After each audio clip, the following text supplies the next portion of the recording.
Flu है, SARS है, swine flu है, इन सब बीमारियों के वैक्सीन बन सकते हैं और वैक्सीन बनकर बाजार में बिक सकते हैं और इसमें विदेशी कंपनियों को मुनाफा बहुत भयंकर है।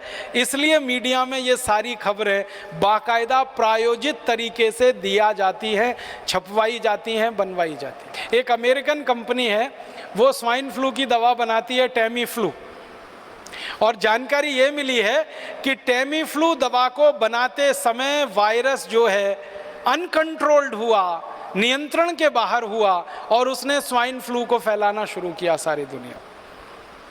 माने एक अमेरिकन कंपनी की बदमाशी से, एक अमेरिकन कंपनी की गैर जिम्मेदारी से स्वाइन फ्लू का वायरस सक्रिय हुआ और सारी दुनिया के 30 देशों को उसने अपनी चपेट में लिया।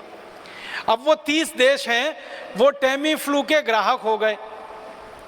वायरस निकला अमेरिका से, ग्राहक हो गए उनके दुनिया के 30 देश के लोग। अब वो सब लोग जिनको स्वाइन फ्लू होने की संभावना है या हो गया है, डॉक्टर उनको एक ही दवा लिख रहे हैं, टेमी फ्लू खाओ, टेमी फ्लू खाओ, टेमी फ्लू खाओ।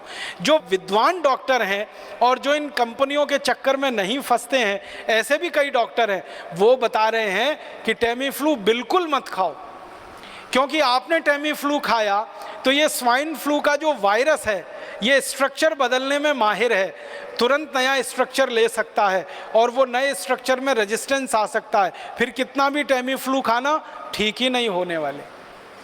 तो ऐसा पूरे देश में आतंक और माहौल फैला दिया। और ये आतंक और माहौल के दो ही उद्देश्य हैं। पहला उद्देश्य है ज़्यादा से ज़्यादा टेमी फ्लू दवा बेचना, जो पिछले 10 साल से इस कंपनी ने उत्पादन करके गोडाउन में भरी हुई है। अब वो गोडाउन खाली करना है।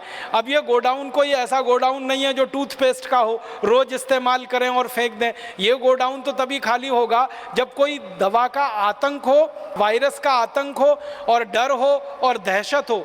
डर, दहशत और आतंक के चलते आदमी मजबूर हो जाता है महंगी से महंगी दवा खाने के लिए और महंगे से महंगा इलाज करने के लिए। तो ये स्वाइन फ्लू का वायरस इसी तरह का एक प्रोपेगेंडा है। मुझे तो एक ही बात कहनी है, वो ये कि ये स्वाइन फ्लू नहीं है, मीडिया फ्लू है। मीडिया ने पैदा कर दिया। मैं आपको एक पुरानी जानकारी देना चाहता हूँ, बहुत गंभीर है, आप उससे अंदाज़ा लगाइए कि ये कंपनियां कितनी निकृष्ट हैं, कितनी नराधम हैं। सन 1916 से 1918 के बीच में 2 साल में दुनिया भर में एक बीमारी फैली, एवियन फ्लू। वो ऐसा ही था जैसे स्वाइन फ्लू है, और उस बीमारी के फैलने से सारी दुनिया में कुछ लोग प्रभावित हुए। जो लोग प्रभावित हुए उनकी संख्या बताई जाती है 4.5 करोड़। 4.5 करोड़ लोग उसमें प्रभावित हो गए। और 4.5 करोड़ लोग जो प्रभावित हुए, फिर मैंने ये जानने की कोशिश की कि मरे कितने उसमें से, तो मात्र 6,000 लोग मरे थे। मात्र 6,000 लोग मरे थे। अब उसके बाद क्या हुआ कि ये एवियन फ्लू का वायरस फैला और इसमें 6,000 लोग मर गए, सारी दुनिया में आतंक फैल गया। उस आतंक के चक्कर में एक अमेरिकन कंपनी ने वैक्सीन बना दिया एवियन फ्लू का, और वो वैक्सीन धड़ल्ले से सारी दुनिया में बेचा उन्होंने। और आपको सुनकर दुख होगा, उस वैक्सीन को लगवाने के बाद 60 लाख लोग मर गए दुनिया में, और पता नहीं कितने अपंग हो गए, कितने विकलांग हो गए। बीमारी आने से 6,000 लोग मरे।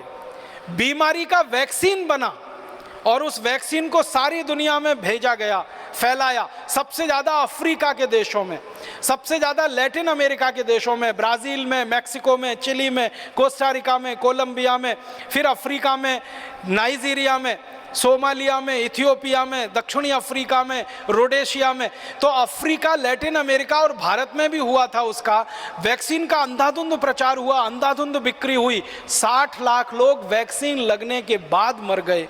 उसका क्या?